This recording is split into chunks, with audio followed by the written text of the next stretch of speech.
خوێندگا بۆ چونکە نێرومێتەیە تێکەڵ نەبوون. دوای ئەوە دەرەجە 2 کوێ هات؟ هی کچان، بەشی کچان بەجیا، کوڕان بەجیا، ئینجا سکوڵی تێکەڵ هات. هەر ئەمە دەوڵەتەکەی وە هەلێ کردو بیر لەوە کاتەوە وردە وردە ئەم بەرنامە سەقەتەی ئەمڕۆ بگۆڕێ. یەکەمین کەسێ جامیعەی دانا سەلاحەدینی ئەیوبی. بە چ دەستورە داینا؟ یعنی دەستورێکە بەم کەیفیەتە؟ نا. بەڵکو لە هەر دەوڵەتێکە کە زۆر ئێحتیمام بە جانیبی تێکەڵی درا، بزان نیشانەی دۆڕانی ئەو دەوڵەتە و دواکەوتنێتی لە ڕووی خوێندن و زانستەوە. دووە لە ینی پێشکەوتوەکان یعنی ئێستا بەریتانیا کە بە نمونە بۆ تێنمەوە، یعنی بەرە ئەوە ئەڕوات کە حتا جل و پۆشاکی ئافرەتان. دۆستێکم لەوێ هەر لە تەربیەی ئەوێ پۆشاک تەوزیعەکە، پۆشاکی ئافرەت. ئەڵێ ساڵی یەکەم پۆشاکەکان زۆر تەسک و تەنک و کورد بوون. ئەڵێ ساڵی دواتر دوای کۆمەڵی لێکۆڵینەوە بڕیاریان تا درێژتر بێ. ئەڵێ ئێستا ساڵ بە ساڵ تەغیراتی بەسەرایە، ئەڵێ ئێستا وای لاتۆ تەواو جێ بوونەوە. لەبەرەوە ئەم کەیفیەتەی ئێستا کەیفیەتێکی دینی نییە. ئەگەر کەیفیەتێکی دینی بێ ئێمە ئاوا قبوڵ ناکەین. کە کەیفیەتێکی دینی نییە کۆمەڵە ناڵێن مەچۆ، بەڵام بچۆ بە پاراستنی حورمەتی خۆتەوە. هەموو لایەک نێرومێ مشارەکە ئەکا، بەڵام بە پاراستنی حورمەت و ڕێزی خۆیەوە، پاراستنی دین و مقدساتی خۆیەوە، پاراستنی فکر و بەوسنی خۆیەوە.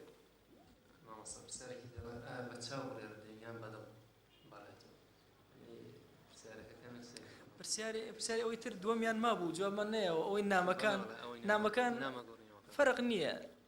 نامە طبعاً ئەمە هەروەکو وەتانێنمەوە، ئەگەر پیاوێک نامەیە بنووسێ بۆ ژنەکەی بڵێ ئەم نامەی منە خوێندەوە تەلاقی کەوتبێ، خوێندی وەکسە تەلاقی هەکەوێ. یعنی نامەیە وەکو قسەکان وایە، بەڵکو کاریگەرترە. لەبەرەوە هیچ فەرقی نییە لە مەسەلەی حەرام بوونە. ئەو پرسیاری تریان بەدڵ بڕیاردێنیان بە چاو بەڕایتوانی من ئەڵێم بەعەقڵ، نە بەدڵ نە بە چاوی گوێ، بەعەقڵ. چۆن بەعەقڵ؟ سەیری بابەتی معنە. ئەم ئافرەتە چەندێ سەبری هەیە؟ باش، ئەم کوڕە چەندێ سەبری؟ ئەم ئافرەتە چەندێ حەلیمە؟ ئەم کوڕە چەندێ حەلیمە؟ ئەبێ سەیری ئەم سیفەتانە بکرێ. بۆیە زۆر کاتێ ماڵێن ئەڵێن گەنج نازانێت نەزەر بکە، چکە نابێت سەیری زاهرکە، ئەبێ سەیری معناکە. نێرومێ هەردووک بۆ بەرامبەرەکان ئەبێ سەیری ناخی یەکتریکەن، سیفاتە بەرزەکان کەن. ئەوە گرنگە. ئەگەر بەهۆی کێشەی دنیاوە لە خۆشەویستی خوا دوور بکەیتەوە، چی بکەیت؟ لەکوێوە دەست پێ بکەیت؟ چۆن ئاگابنێ؟ بڕیار لە لای ئینسان زۆر گرنگە، بەڵام هیممەتێکی زۆر بەرزیەوێ. باش، من سیرەکەم یەک عمر ئالوودە بووم، ئولفەتم گرتووە بە شتێکەوە، لەپڕ بڕیارێک ئەدەم تەواوی ئولفەتەکانم ئەشکێنم. ئەمە کەسایەتێکی تر. ئەمە بەنسبەت ئینسانەوە زۆر طەبیعیە، پێوترێت نوێبوونەوە. هەموو ئینسان دەتوانێت نوێ ببێتەوە. چۆن ئەم پۆشاکە پیس بووە فڕێ، ئەدەم پۆشاکی تر لەبەرەکەم، بە هەمان شێوەز ئینسان دەتوانێت هەرچی صفاتی خۆی هەیە فڕێ بدا دروستی بکاتەوە. مەسەلەی إنما العلم بالتعلم إنما الحلم بالتحلم. پیامبر خدا صلی الله علیه و فرمود چون انسان علمی دزگیری به کوشکات دزگیری به، چون ابد کسی که حلیم کوشکات ابد کسی که حلیم. علم روانگی و اگر سیر بکن اکری ام کسا کدور کوت و تول خوا بهوی گرفتی دنیا و یا بهوی مشاکل و یا بهوی حتی کاری خراب و یا هرشته که یک توبه صادق. كل بني آدم خطاء، هموي خطاء، هموي تاوانك، خطاء صيغة مبالغة يعني زور تاوانك. بلام تشاك تريني أو كساني هلا كان أو كسان توبة كان، يعني شي يعني نوي أبنوا ورن يعني بقى بريار بدأ نوي بينوا زور أسيء ورن لني وشوك هستا بيني خوت وخوا يا ربي برورد قال فلان كار فلان فلان فلان فلان همو أمانة مكرت، أستغفرك يا ربي من كل ما فعلته. خوا داوای لێبوورن لێ ئەەکەم لە هەرچی کردومە، ژیانێکی تر دەست پێ ئەەکەم، پەڕەیەکی نوێ لە ژیانە هەڵ ئەدەمەوە، بە هیممەتێکی ترەوە ژیانێ بگوزارێنە. اینجا بزانە هەر هەمان کەسایەتی بێتە کەسایەتێکی تر و زۆر بەهێزتر و ئەکرێ ئەو کەسەی کە تەوبە ئەکا زۆر لەو کەسە باشتر بێت کە چەند ساڵ لەوێ. مەسەن لەو ڕێگایە ئەڕوا بۆ چونکە ئەم کەسە ئەڕق و ئەفئیدە، دڵی نەرمترە. إمام عمر هم كاتي أمشجاري أكيد أي فرموا جالس التوابين فإنهم أرق أفئدة. لەگەڵ ئەو کەسانە زۆر دابنیشن کە تازە تەوبە ئەکەن چونکە دڵیان زۆر ناسک و نەرمە ئەکرێ ئەو کەسە زۆر زۆر گەورەتر بێت لەو کەسەی دەیان ساڵە لەو ڕێبازە خزمەت ئەکە هەر یەکێک لە ئێمە ئەکرێ بە یەک بڕیار بتوانێ لە دووری لە خواوە زۆر زۆر نزیک بێتەوە لە ذاتی پاکی پەروەردگار مامۆستا داوای دوای خێری دەکردی پرسیارەکانی زۆر دووبارە مەزموعەیەک پرسیاری هەیە کە پەیوەندی بە باتکەمە مامۆستا دەڵێ گۆرانی میزیک تا چۆنەوە یان پانتۆڵ و لە چ بەیەکەوە دەگونجێ ئەو زەرەی مەسەلەی خێت و بڕۆ هەڵگرتن و تراش و خاڵکوتین و ملوانکەی زنجیر و هەموو پرسیارێک خۆ ئەمە هەرچی ئیسلامە پرسیاری کردەوە ئەوە ئیمتحانێکی شامیلمان هەبوو لە بەغدا طبعا چوین منهج وەرگرین وتیان وەڵام منهج نییە تا چۆن منهج نییە وتیان ئەوانەیە کە هەڵواسراوە زۆر چاک کە سێرم کرد ساکن و ساوە تەفسیر ساوە عەقیدە ساوە حەدیث ئێواشە تەفسیر لەکوێوە چ تەفسیرە عەقیدە لەکوێوە کام کتێب حەدیث لەکوێوە کامیان وتم بەخوامە بە کەڵک نایە کاکە ئیسلام هەمووی داخڵەوە تەواو ئەمیش کاکە ئیسلام هەمووی داخڵە زۆر بە کورتی ئەوە یەکەمیان نا گۆرانی و مۆزیک تا چەند ڕەوایە هەر ئەوەندە ئەڵێم ئیبن عەباس ئەفەرمێ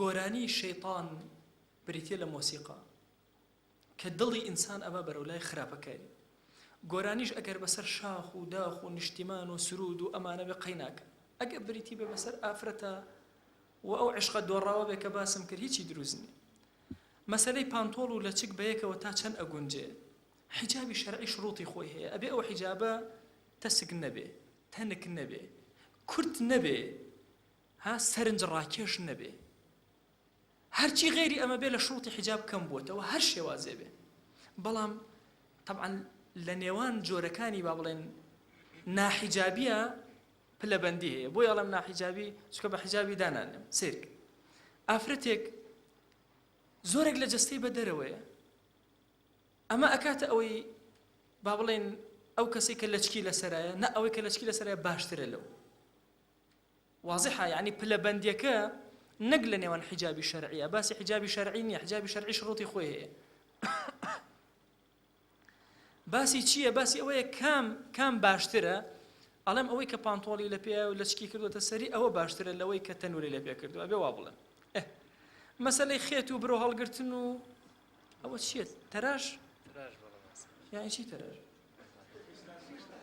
باش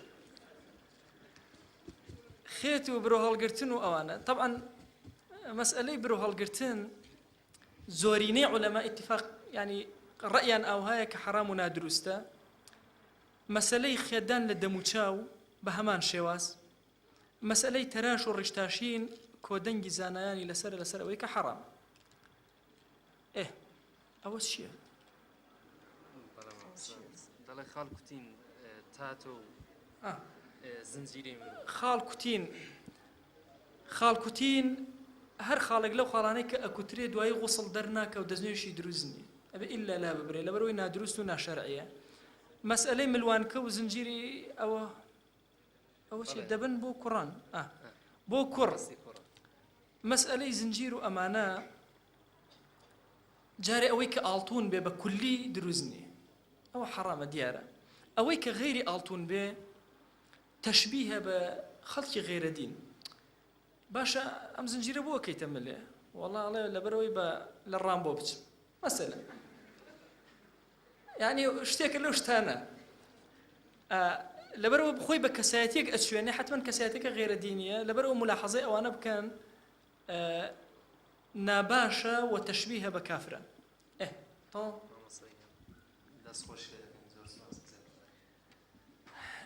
منی زۆر سپاسی هەموو لایەکتانەکەم یاخوا بە خێر بێن خوا دەرگای خێرتان لێ بکاتەوە ئینشاء الله ئەمەل ئەەکەم کە ئاوا لێرە چۆن کۆبوونێتەوە لە بەهشتی خوایە کۆبینەوە و ڕجام وایە هیممەتتان زۆر بەرز بێ یا ربی خوا دەرەجاتی ئەم دنیا و دنیاتان عالیکە وصلى الله على سيدنا محمد وعلى آله وصحبه وسلم وفقني يا رب